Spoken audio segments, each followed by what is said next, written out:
Hello guys, this is 1K7. Today I will show you how to find a Steam trade link and how to always have it ready, just like this. Copy, paste, and here you go.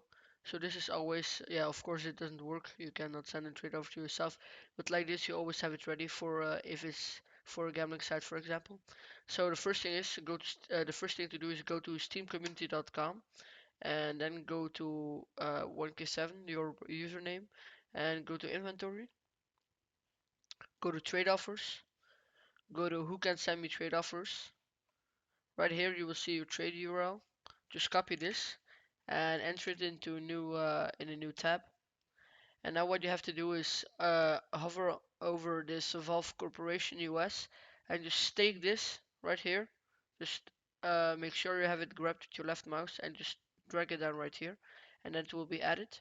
If you want, you can edit it like this and make it trade link and then the username. Click save. And as you can see right now, for example, I'm going to a website, they ask me a trade link. Right click, copy, paste. Here I have it, and I have it ready to go. Okay, thanks for watching.